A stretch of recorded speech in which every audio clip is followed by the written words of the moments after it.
that political nominees that they get a big or some sort of a bump following the conventions, but that bump has actually gone down in recent years. Why?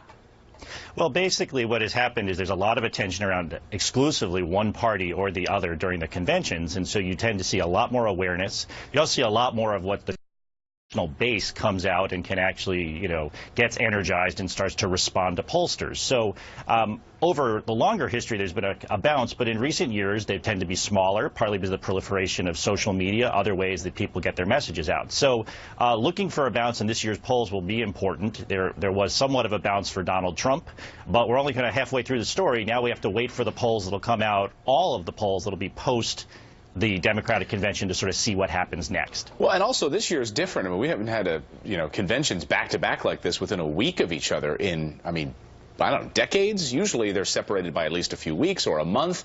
So is that going to change things at all? Well, it definitely could.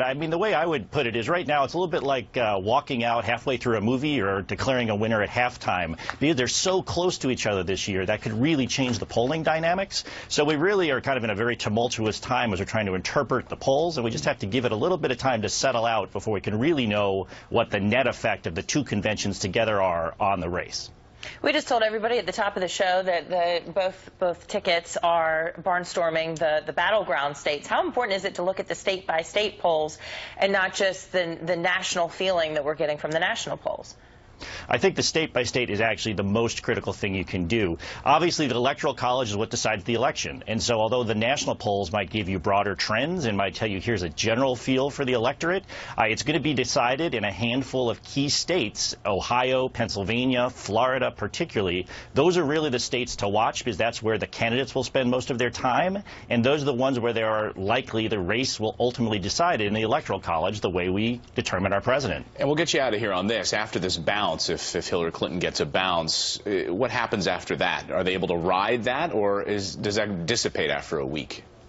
Well, generally the bounces, at least in recent history, have sort of offset each other, and it's almost like a reset.